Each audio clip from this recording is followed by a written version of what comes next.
Carboxylic acid.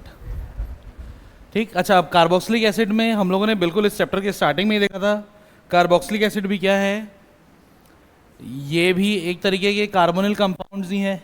फर्क बस क्या है इसमें, एल्डिहाइड में एक वैलेंसी हाइड्रोजन लेता था, कीटोन में वही वाली वैलेंसी कीटोन मतलब कोई भी एल्किल ग्रुप ले लेता था। लेकिन अब इसके कंडीशन में क्या होगा, यही वाली वैलेंसी कौन लेके जा रहा है, OH। ठीक, तो जिस भी मॉलिक्यूल में अपने को ये ऐसा लिखा हुआ मिले COOH as the main functional group, उसी को आप क्या नाम दोगे। ठीक, अगर डेफिनेशन पूछ दे कि क्या है कार्बोक्सिलिक एसिड तो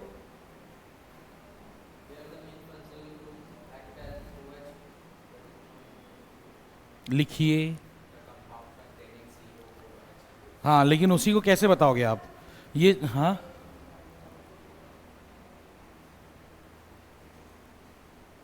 1529 निकालो, निकालो। अब बेटा पूछे मैं बता दिया, निकालो अब।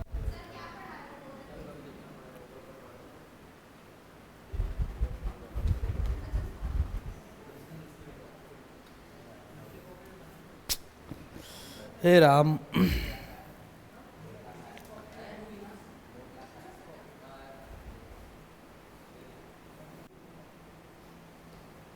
तो अभी मैं पढ़ाऊं कि अभी लेन देन करोगे।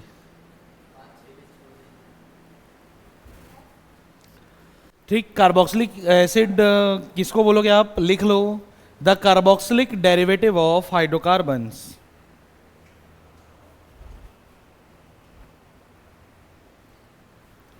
The carboxylic derivatives of hydrocarbons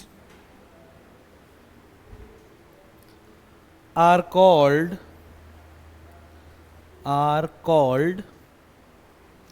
the carboxylic acids are called the carboxylic acids। ठीक, अच्छा अब देखो आप लोगों के बोर्ड एग्जाम में या फिर इस वाले टॉपिक से मेन एग्जाम में हो, चाहे आपके स्कूल के मॉडल एग्जाम में हो या मिड टर्म में ही क्यों ना हो, अगर कार्बोक्सिलिक एसिड से कोई चीज़ के आने की प्रोबेबिलिटी है तो एक चीज़ तो फिक्स रहती है, मतलब फिक्स क्या, एक प्रोबेबल चीज़ है, उसमें कंफर्म IUPAC से आएगा क्वेश्चन। उसके बाद कुछ एक क्वेश्चन इसमें बनते हैं इसके method of preparation, general method of preparation, और उसके बाद फिर इसकी जो केमिकल प्रॉपर्टीज़ हैं यानी कि इसके केमिकल रिएक्शंस वो इम्पॉर्टेंट है, और एक चीज़ इसमें बच जाती है वो है इसका एसिडिक स्ट्रेंथ या एसिडिक ऑर्डर। ठीक, इतनी ही चीज़ें हैं जिनमें से बोर्ड हो, मतलब आप लोगों का बोर्ड हो या आपका स्कूल हो, वो इतनी ही चीज़ों में से कवर करेगा, बहुत इधर उधर नहीं जाने का है। ठीक, चलिए तो अब हम लोग पहली चीज़ तो ये IUPAC पे आने के पहले एक चीज़ देखनी है अपने को, types of carboxylic acid. Types of carboxylic acids. Alcohol को हम लोग किस किस तरीके से क्लासिफाई करते थे, और वो तो वही वाला तो हो गया कि OH जिससे जुड़ा हुआ है उसके नेचर के बेस पे प्राइमरी, सेकेंडरी और टर्शरी होता था, और नहीं, और कैसे बांटते थे अल्कोहल्स को, फालतू बात कर रही। अल्कोहल्स को क्लासिफाई कितने तरीके, number of OH group, very good, उस बेस पर मोनोहाइड्रिक, डाईहाइड्रिक और हाँ, और फिर पॉलीहाइड्रिक, और सैचुरेशन के बेसिस पे। वाह, कॉपी खोल के हीरो बनना है, वही डिग्री के बेस पे ही तो वाला था, नेचर वाला। हाँ ठीक, ये तो अच्छी बात है, वैसे भी पूरा मटेरियल एक ही कॉपी में रहना चाहिए साल भर का। ठीक, उसके बाद आए हम लोग इसमें फिनॉल। फिनॉल का क्लासिफिकेशन कितने तरीके से थे, मोनोहाइड्रिक, डाईहाइड्रिक और ट्राईहाइड्रिक। ठीक है, उसके बाद एल्डिहाइड में क्लासिफिकेशन था क्या, या तो एलिफेटिक एरोमेटिक होगा, उसके अलावा और कोई वैरायटी नहीं है।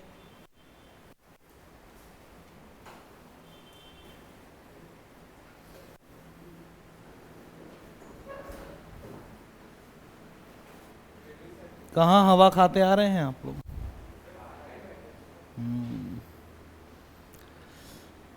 उसी तरीके से आप देखो कीटोन, कीटोन को क्लासिफाई कर रहे थे हम लोग, याद करो, कीटोन को क्लासिफाई कर रहे थे दो तरीके से, या तो होता था सिंपल कीटोन या तो होता था मिक्स्ड कीटोन। यही सेम चीज़ किस में थी? ईथर में भी। ईथर में कौन सी दो वैरायटी? सिंपल ईथर और मिक्स्ड ईथर। कैसे पहचानते थे सिंपल ईथर या सिंपल कीटोन? दोनों तरफ सेम सेम रहेगा तो सिंपल, और दोनों तरफ डिफरेंट रहेगा तो मिक्स्ड। ठीक है। कार्बोक्सिलिक एसिड का क्लासिफिकेशन सिर्फ एक तरीके से है, मतलब ओवरऑल देखोगे तो दो तरीके से मान सकते हो। पहला आप मान सकते हो किसके बेस पे? रिंग स्ट्रक्चर के बेस पे। ठीक, या तो फिर ये कह लो कि इसके एलिफेटिक बिहेवियर के बेस पे। इस बेस पे दो तरीके के होंगे, कौन कौन से? एक तो होंगे एलिफेटिक कार्बोक्सिलिक एसिड और दूसरे होंगे एरोमेटिक कार्बोक्सिलिक एसिड। एलिफेटिक मतलब जिसमें से लीनियर चेन रहेगी।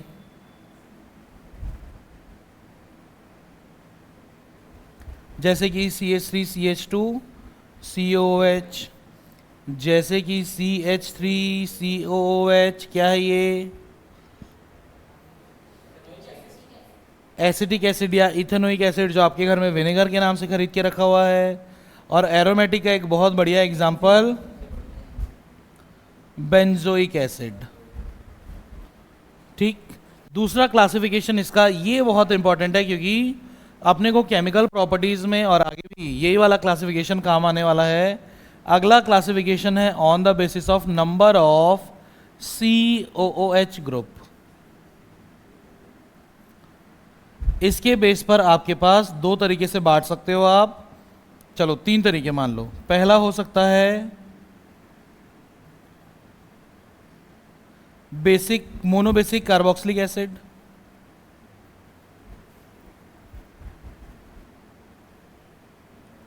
दूसरा हो सकता है डाइबेसिक कार्बोक्सिलिक एसिड, और तीसरा हो सकता है पॉलीबेसिक कार्बोक्सिलिक एसिड। अब इनको क्यों नाम दे रहे हैं हम लोग? इसको बेसिक क्यों बोल रहे हैं जबकि ये तो एसिडिक है? क्यों बोल रहे हैं भाई? क्योंकि आपको मालूम है ये है कार्बोक्सिलिक एसिड, यानी ये क्या देगा? H+ proton. ये प्रोटॉन जाकर के कितने बेस यानी कि कितने OH माइनस को न्यूट्रलाइज करने की ताकत रख रहा है? +1 -1, यानी कि जितना H+ उतना ही OH माइनस न्यूट्रलाइज होगा। इसीलिए कि एक कार्बोक्सिलिक एसिड का मॉलिक्यूल कितने बेस मॉलिक्यूल को न्यूट्रलाइज करने की ताकत रखता है, उसी बेस पर उसको अगर मोनोबेसिक बोलेंगे तो इसका मतलब क्या है कि इसमें एक ही COOH। डाइबेसिक का मतलब इसमें नंबर ऑफ COH ग्रुप होंगे दो, और इसमें मोर देन 2। ठीक। मोनोबेसिक का तो बहुत सारा एग्जांपल है, ये मोनोबेसिक है, ये मोनोबेसिक है, ये मोनोबेसिक है। डाइबेसिक के दो एग्जांपल याद करो, कल ही हम लोगों ने देखे थे। एक तो है ये, क्या है ये? Oxalic acid. दूसरा एग्जांपल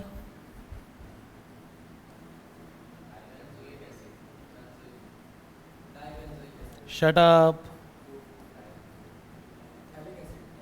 थैलिक एसिड। फटाफट टाप लीजिए इसको।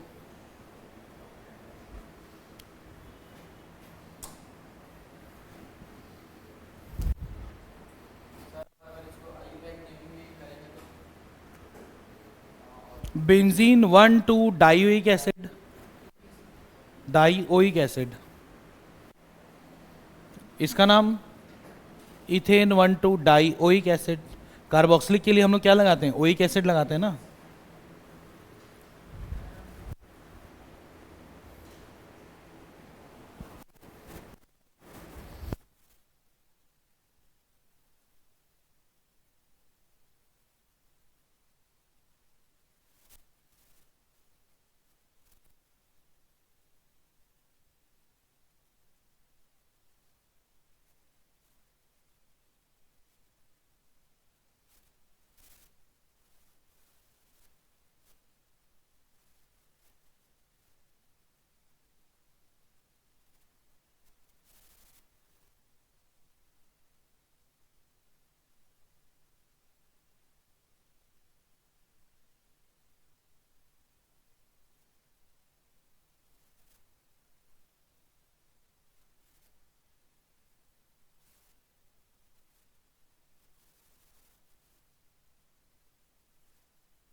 धत तेरी की।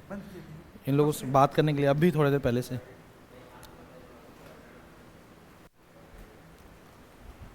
हाँ जी।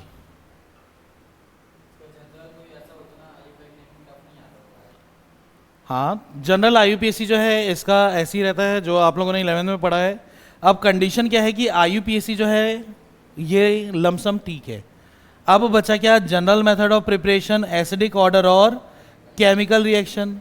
अब इन तीन चीज़ों में ये जो ये जो एसिडिक ऑर्डर है, ये ऐसी चीज़ है जो फिजिकल प्रॉपर्टी को कवर कर लेगी और इसमें से क्वेश्चन रहेंगे ही रहेंगे। तो अगली चीज़ हेडिंग डालिएगा आप लोग, एसिडिक ऑर्डर।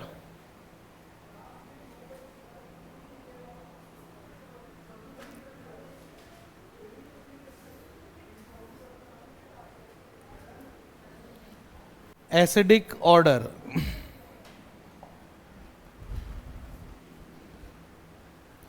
अगेन कॉन्सेप्ट यही होता है कि एक बार अगर वो क्या करे H+ दे तो वापस नहीं लेना चाहिए। यही है अपना मेन टारगेट। तो इसमें अगेन लिख लीजिएगा, द स्ट्रेंथ या the acidic strength of a carboxylic acid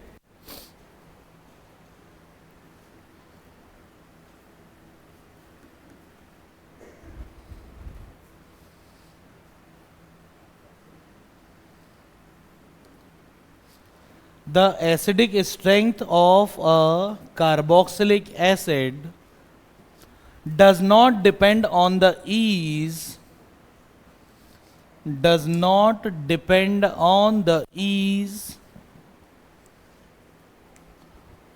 of donating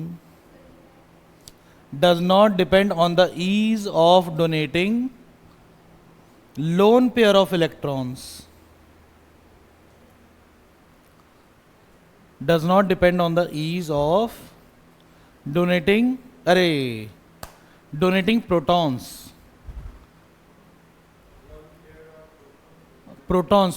lone pair of electron donate करेगा तो वो क्या बन जाएगा, बेस लुईस कॉन्सेप्ट के हिसाब से। तो उसको काट दीजिएगा, लोन पेयर ऑफ इलेक्ट्रॉन नहीं, क्या, donating of ease of donating protons, काटना उसको।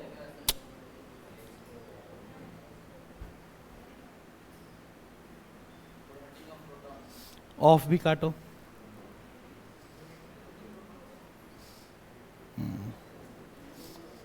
धीरे ऐसे अधमरे टाइप लिखने का फायदा है, काटना नहीं पड़ता। ठीक, डोनेटिंग प्रोटॉन्स कौन सा जानवर है वहां,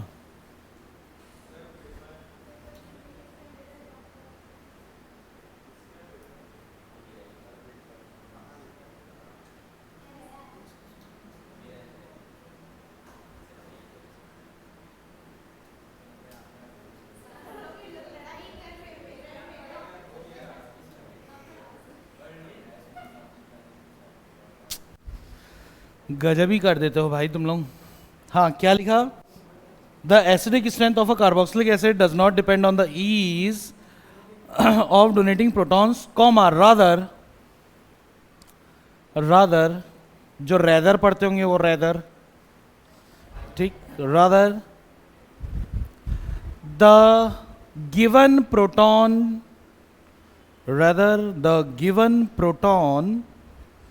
should not be taken back,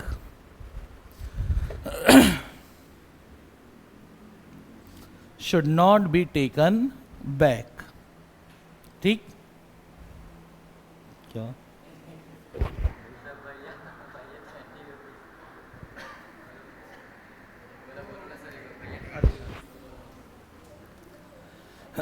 ये हो गया बेटे, ठीक।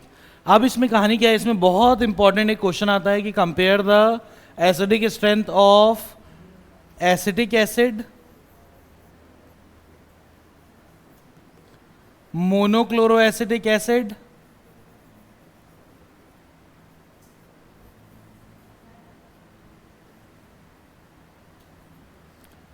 डाइक्लोरो एसिटिक एसिड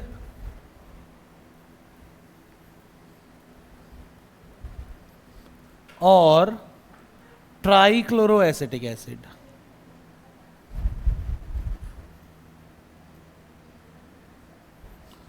या इसी में ही क्वेश्चन बनता है कि why trichloro acetic acid is more acidic than acetic acid.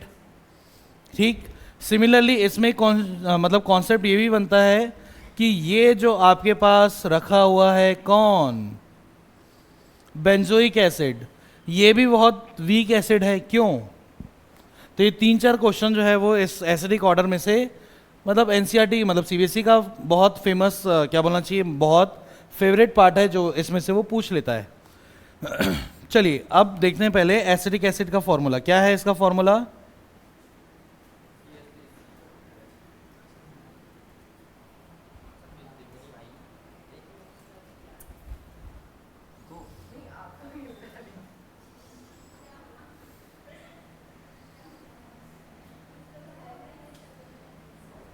रे,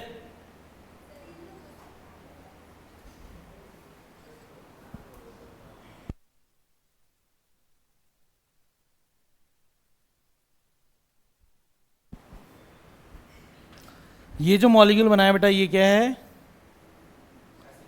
एसिटिक एसिड। अब क्या बनाना है अपने को, मोनोक्लोरो एसिटिक एसिड। मोनोक्लोरो का मतलब है कि इस कार्बन से आप एक एक हाइड्रोजन हटाते जाओ और क्लोरीन बिठाते जाओ। ठीक, यानी ये हो गया Cl, इधर आ गया CH2, ये क्या बन गया, मोनोक्लोरो एसिटिक एसिड। अब इसको कंपेयर करना, इसके कंपैरिजन में कौन है, डाइक्लोरो एसिटिक एसिड।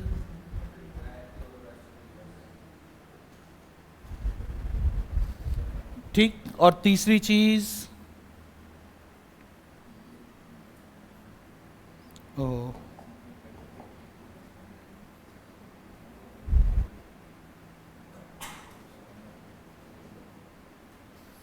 ये जो बन के तैयार हुआ ये है ट्राइक्लोरो एसिटिक एसिड। अगर आप लोगों को क्लास 11 का इंडक्टिव इफेक्ट का एप्लीकेशन याद होगा तो आप लोगों को मालूम होगा ये।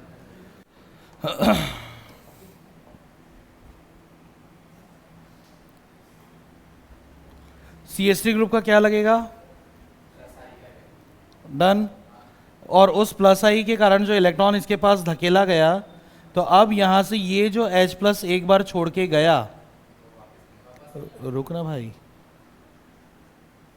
ये जो H प्लस एक बार छोड़ के जाएगा यहां पे क्या, O माइनस।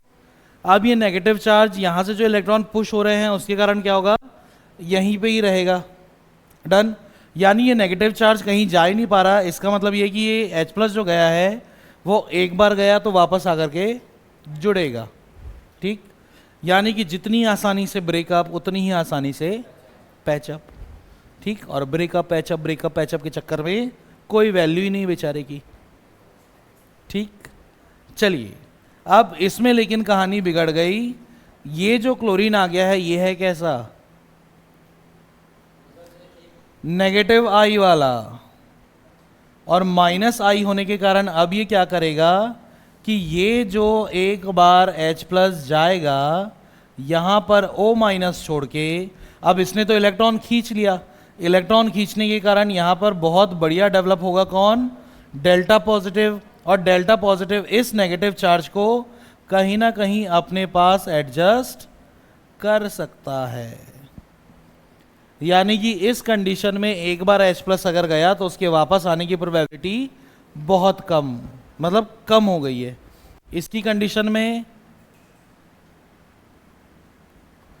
2 माइनस आई लग रहा है, यानी कि यहां जो ये H प्लस जाने की हालत में जो ये नेगेटिव चार्ज छोड़ के गया था ताकि वो ज़रूरत पड़ने पे वापस आके जुड़ सके, अब ये 2 माइनस आई क्या करेंगे, उसको और strongly within the molecule pull करेंगे।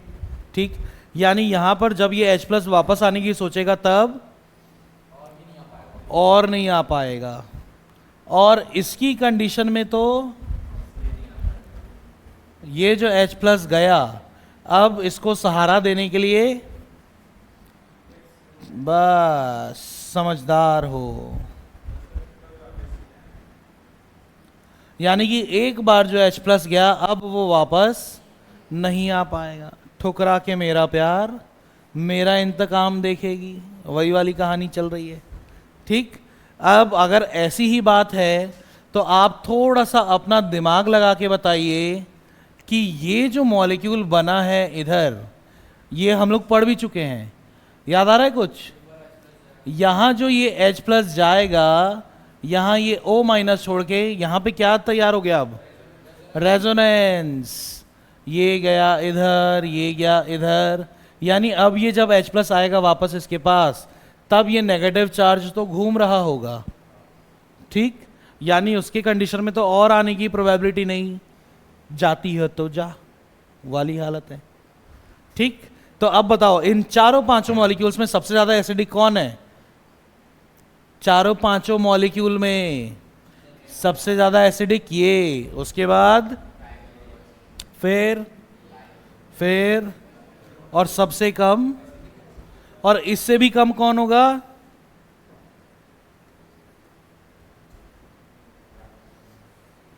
ठीक, हाँ, फॉर्मिक एसिड। ये जो H प्लस जाएगा यहाँ नेगेटिव छोड़ के, ये बेचारा वहीं पे ही है, डेली घर वाला झगड़ा है ये, डेली, ठीक।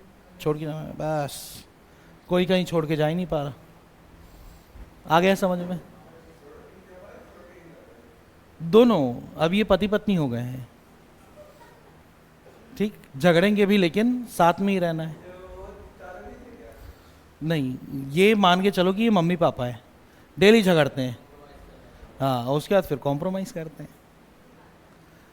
डन। चलिए लिख लीजिए फिर। तो यहां से अपने को कंक्लूजन क्या मालूम चला बेटा? कार्बोक्सिलिक एसिड्स की कंडीशन में ये तो चलो फिनॉल है तो ये रेस से बाहर है अभी। क्यों रेस से बाहर है? हम लोग कार्बोक्सिलिक एसिड पढ़ रहे हैं। कार्बोक्सिलिक एसिड में जो ये एसिडिक स्ट्रेंथ है, ये एसिडिक स्ट्रेंथ किस चीज के डायरेक्टली प्रोपोर्शनल हो रहा है? यहां पे -1 कितना था? 1, यहां पे -1 2, यहां पे -1 3। ये एसिडिक स्ट्रेंथ है डायरेक्टली प्रोपोर्शनल -I इफेक्ट के, या ये कह लो नंबर ऑफ -I इफेक्ट, जबकि इनवर्सली प्रोपोर्शनल होगा किसके? +I इफेक्ट के, ठीक। +I इफेक्ट जितना ज्यादा मॉलिक्यूल उतना ही कम एसिडिक। जैसे इसी को आप कंपेयर करने लगो, चलो CH3 C CH3 CH3, अब इसमें क्या होगा बेटे? यहां ये जो H प्लस गया भी था, ये लो, अब यहां से तो इलेक्ट्रॉन पुश हो रहे हैं, यानी कि इलेक्ट्रॉन धकेल दिए गए। नतीजा क्या होगा इसके पास? अब यहाँ डेल्टा पॉजिटिव नहीं, अब यहाँ क्या बनने लग गया? क्योंकि इलेक्ट्रॉन धकेल दिए ना भाई, तो इसके पास डेल्टा नेगेटिव, और यहाँ का जो नेगेटिव है वो इस नेगेटिव को तो एडजस्ट कर ही नहीं पाएगा, ठीक। तो नतीजा क्या? इस वाले कंडीशन में तो एसिडिक स्ट्रेंथ और ख़त्म। और वैसे भी अपने को मालूम है एसिडिक स्ट्रेंथ जो है वो +I इफेक्ट इनवर्सली प्रोपोर्शनल, जितना ज़्यादा +I उतना ही कम एसिडिक स्ट्रेंथ। डन। उतार लीजिए फटाक से, बाकी गरीब जनता को भी करने दो।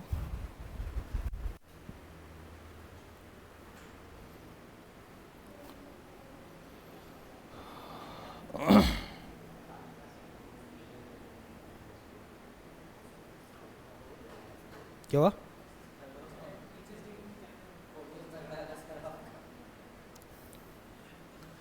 दैनिक भास्कर वाला? दैनिक भास्कर?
चलो इधर ओए। हो गया ये एसिडिक कैरेक्टर, ठीक। अब एसिडिक स्टैंड के बाद जो दो मेन चीजें हैं जिसमें से एनसीईआरटी आपको क्वेश्चन पूछेगी ही पूछेगी, उसमें एक तो आता है बेटा क्या, जनरल मेथड ऑफ प्रिपरेशन। अब जनरल मेथड ऑफ प्रिपरेशन में एक तो आप लोगों को मालूम है सबसे बढ़िया तरीका क्या है, आपके पास रखा हुआ है कौन, एल्डिहाइड, और उससे भी ऊपर 1 डिग्री एल्कोहल। आप इन दोनों का ही जब क्या करेंगे ऑक्सीडेशन, तो क्या बनेगा प्रोडक्ट, कार्बोक्सिलिक एसिड। पक्का? अरे हाँ कि ना? ठीक है। चलो अब इसको ऐसे ही पढ़ लेते हैं अपन। 1 डिग्री एल्कोहल किसको बोलोगे, 1 डिग्री एल्कोहल? 2 डिग्री एल्कोहल से क्यों नहीं बना सकते कार्बोक्सिलिक एसिड? क्योंकि उसका ऑक्सीडेशन कीटोन देगा और कीटोन का आगे ऑक्सीडेशन नहीं होता। चलिए इतना याद है आप लोगों को, मैं इसके लिए आप लोगों का आभारी हूं। 1 डिग्री एल्कोहल से अगर आप लोगों को कार्बोक्सिलिक एसिड बनाना है, एग्जैक्टली तब आपको चाहिए क्या, एक तगड़ा सा ऑक्सीडाइजिंग एजेंट जो बहुत बढ़िया हो सकता है, कौन, KMnO4, और साथ में कर दो हीट। ठीक ठीक। KMnO4 के साथ आपकी बुक कहती है कि आप KMnO4 के साथ में और भी क्या ले लीजिए, KOH भी लेना पड़ेगा आपको। ठीक, तब भी यही बनेगा। आपकी बुक में देखिएगा इसी चीज के लिए एक और दिया हुआ है, वो है CrO3, लेकिन अब CrO3 की ताकत बढ़ाने के लिए कंसंट्रेटेड H2SO4, और ये जो मिक्सचर बन के तैयार हुआ है ये कहला रहा है जोन्स रिएजेंट। ठीक।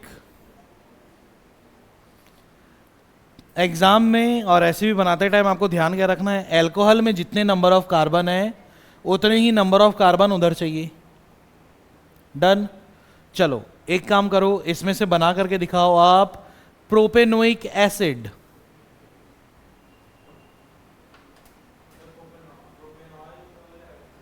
बिल्कुल।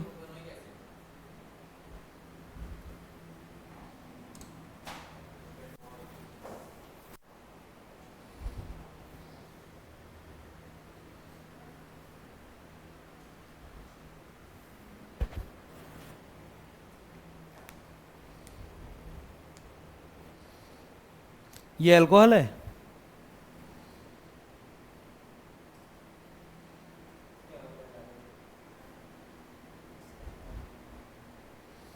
अल्कोहल की क्या पहचान है, क्या रहेगा उसके स्ट्रक्चर में, तेज स्मेल,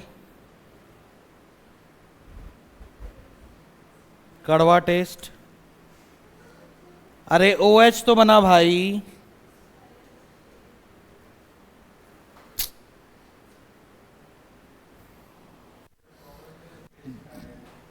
गजब ही कर दे रहा है यार हर्ष। 3 कार्बन की चेन चाहिए तब ये प्रोपेन का डेरिवेटिव होगा, और लास्ट वाले पे OH चाहिए तब ये 1 डिग्री होगा। बीच के कार्बन पे दोगे तो वो 2 डिग्री बन जाएगा। गजब करते हो यार।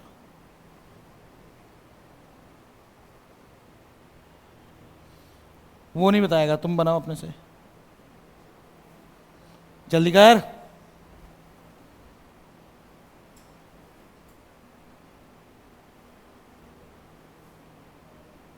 है। अरे भगवान, मेरे बुद्धि के देवता, इधर पे मैं बना के रखा हूं, फिर क्यों अपनी होशियारी छाड़ रहे हो उसमें।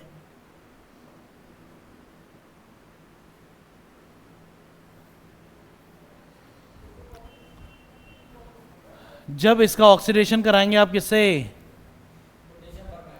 Potassium permanganate in presence of KOH, और हीट कर दोगे या तो फिर जोन्स रिएजेंट लगाओगे तो क्या बनेगा, सेम नंबर ऑफ कार्बन।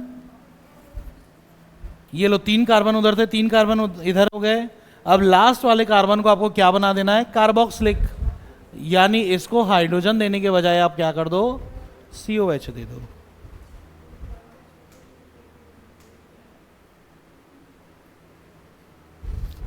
चलो अब इसी मेथड से बना के दिखाओ।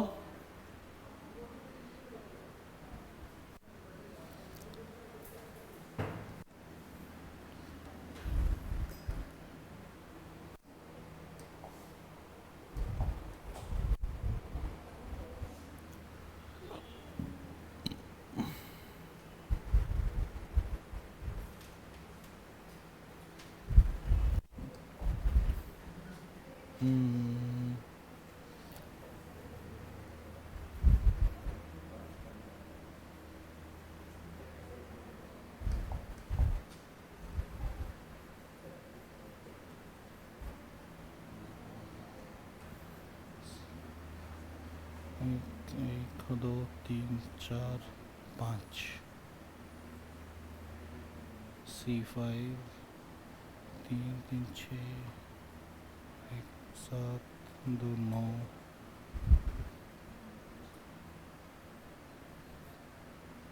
C5 H9 CL।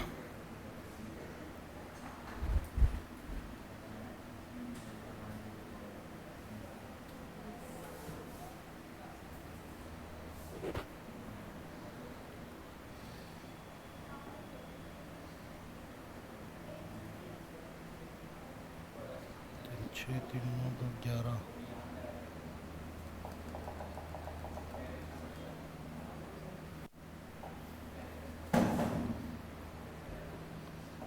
कौन गिर पड़ रहा है?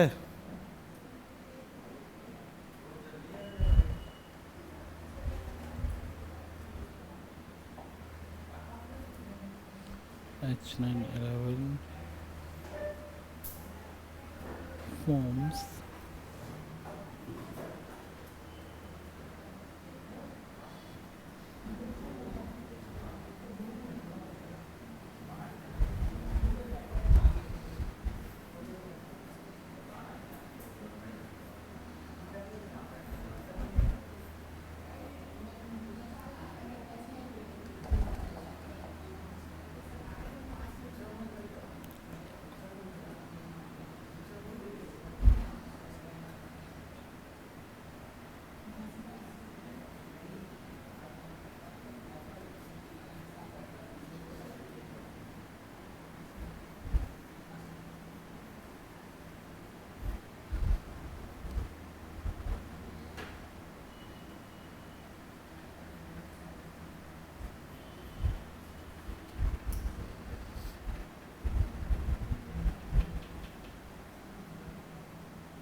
क्या?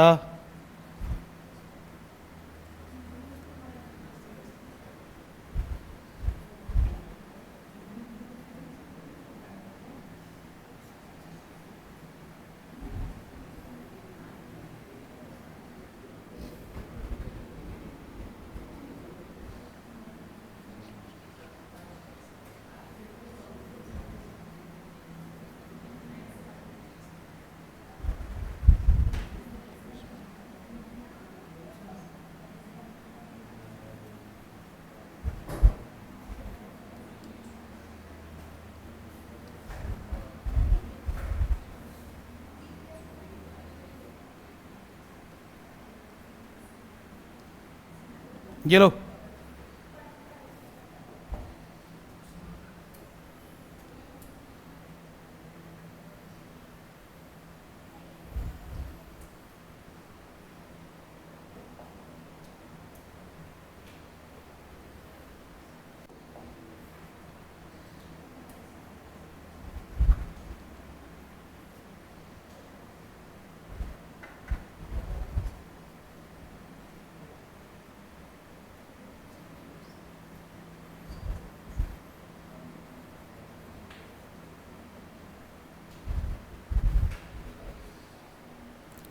चलो सॉल्व करो। A is not N pentyl chloride। बनाओ जल्दी। मैंने आप लोगों को पहले भी एक चीज़ बोली थी कि ऐसे वाले क्वेश्चन में पहला काम तो आपको क्या करना है, जो चीज़ के लिए मना करे पहले उसी काम को करके देखो। एन पेंटाइल क्लोराइड क्या होगा? एन पेंटाइल क्लोराइड यानी कि linear chain of pentyl chloride यानी CH3, CH2, CH2, CH2, CH2, Cl। अब बोला कि ये नहीं है, ठीक। अच्छा, अब उसमें भी क्या है कहानी, 1 डिग्री अल्कोहल। अच्छा, 1 डिग्री अल्कोहल बनाने का मतलब है कि ये जो Cl है ये AC पोजीशन पे जुड़ा रहना चाहिए, ठीक। अच्छा, अब उसमें क्या बोला कि एन पेंटाइल क्लोराइड नहीं है, यानी आपको क्या करना है, बस ये वाली जो चेन है इसको तोड़ दो, ठीक। और किसी भी एक को किस में चढ़ा दो आप, बस। तो एक आपके पास ये हो सकता है CH3, CH, यहाँ पे भी कर दो CH3, CH2, CH2Cl, तब भी ये वही है, ठीक। अगर आप और क्या कर सकते हो इसमें, CH3, C, CH3, CH3, CH2Cl, तभी भी ये 1 डिग्री ही है। हाँ, यानी कि ये अगर नहीं है तो मेरे पास दो ऑप्शन है, या तो ये या तो ये, ठीक। और कुछ, और एक ऑप्शन नहीं हो सकता, ये अगर उठ के यहाँ आ जाए, यानी कि CH3, CH2, CH, CH3, CH2Cl, ये वाला भी पॉसिबल हो सकता है। तो ए के लिए तीन फॉर्म्स पॉसिबल हैं, ये एक, ये दूसरा और ये तीसरा। ए जो है वो ये तीन हो सकता है। अब जो आपके पसंद का हो उसको लगाओ और फटाफट रिएक्शन बनाओ। Very good. इन तीनों में से कौन सा लिए हो, ये वाला, ठीक है, बनाओ ना भाई।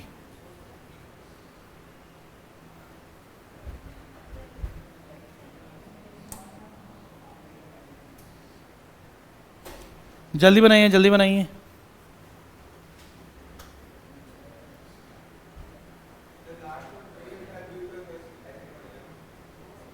क्या चीज, अगर ये लिए हो तो हाँ, 3 methyl but 2 oic acid. 2 oic क्यों, 1 ओइक एसिड।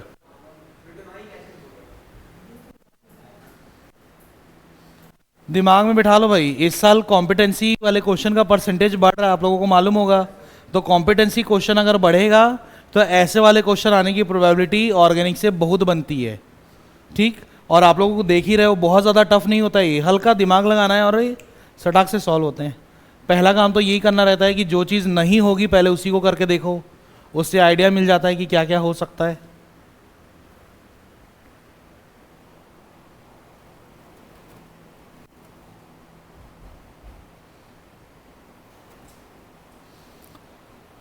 क्वेश्चन बेटा आराम से घर में बैठ के भी लिख पाओगे वीडियो देख करके, या इसको PDF कर देंगे तो भी हो जाएगा, इसलिए अभी उसको सॉल्व करो।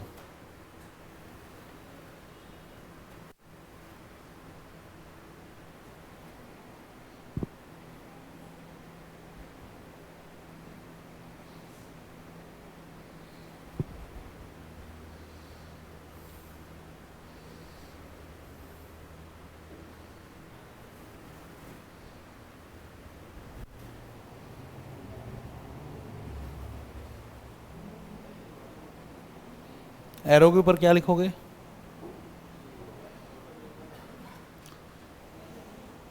देखना भाई क्वेश्चन में साफ लिखा हुआ है। इंग्लिश आती है समझ में, अगर इंग्लिश समझ में आती है तो केमिस्ट्री बहुत आसान हो जाएगा। अगर क्वेश्चन ही समझ में नहीं आ रहा है, इंग्लिश ही वीक है, तो फिर तो गड़बड़ है।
हो गया, बन गया। कौन सा बनाया इसमें से, तीनों में से? इसी को ही बनाया हो? ठीक, ठीक है। चलिए, तो ये तो हो गया किसका, मेथड ऑफ प्रिपरेशन में बहुत important cheese, oxidation of aldehyde और क्या, 1 डिग्री अल्कोहल। ठीक। अच्छा, अब इसमें एक चीज़ ध्यान रखना, अगर एल्डिहाइड से करा रहे हो तो आपके पास नंबर ऑफ रिएजेंट बढ़ जाता है, नंबर ऑफ ऑक्सीडाइजिंग एजेंट। अगर किससे करा रहे हो आप, एल्डिहाइड से, तो एल्डिहाइड से कराने के लिए आपके पास क्या क्या ऑप्शन है? आपके पास पीसीसी ऑप्शन है, आपके पास खाली CrO3 ऑप्शन है, आपके पास CrO3 विथ H2SO4 ऑप्शन है, आपके पास KMnO4 ऑप्शन है। ठीक, और सिर्फ यही नहीं, और कोई ऑप्शन हो सकता है क्या आपके पास? एक ऑप्शन आप लोग मिस कर दे रहे हो।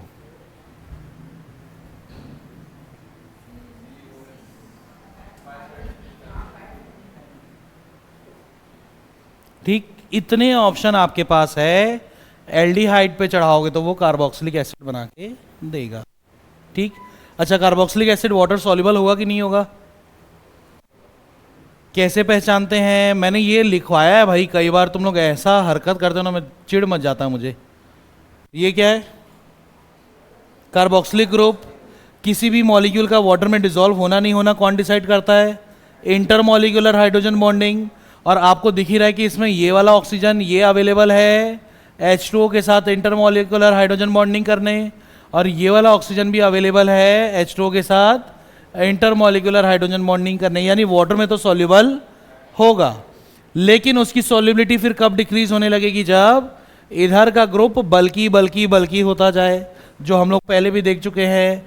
यानी कि आप बताइए कि अगर आपके पास दे बेंजोइक एसिड, आपके पास दे थैलिक एसिड, और आपको मैं बोलूं कि इनको कंपेयर करो, यानी इनकी सॉल्युबिलिटी कंपेयर करो, ये लो, इन तीनों में कौन पानी में जल्दी घुलेगा सटाक से? ये वाला। क्यों? क्योंकि इसमें ये हिस्सा जो है COH, ये तो जाएगा इंटरमॉलिक्यूलर हाइड्रोजन बॉन्डिंग बनाने, लेकिन ये ग्रुप क्या है, छोटा है, बल्कि नहीं है ये, तो ये बहुत इजीली डिसॉल्व होगा, जबकि ये उसके बाद होगा भाई। इसमें भी बेंजीन रिंग है जो उसको घुलने नहीं देगा, इसमें भी बेंजीन रिंग है, लेकिन अब इसमें कितने हाइड्रोजन बॉन्डिंग बनेंगे? 4 भाई। एक COH 2 बना पा रहा है ना, तो ये 4 की तरफ जाएगा। अब क्योंकि इंटरमॉलिक्यूलर हाइड्रोजन बॉन्डिंग ज़्यादा है, तो ये पूरा पूरा सॉल्युबल तो नहीं होगा, बल्कि ये क्या रहेगा? याद कर लो, सॉल्यूशन वाले चैप्टर में हम लोगों ने देखा है ये वाला कंडीशन, स्पेरिंगली सॉल्युबल। इसी को ही आप और क्या नाम देते हैं? Very good, partially soluble. Done. चलिए, कितना हो गया टाइम?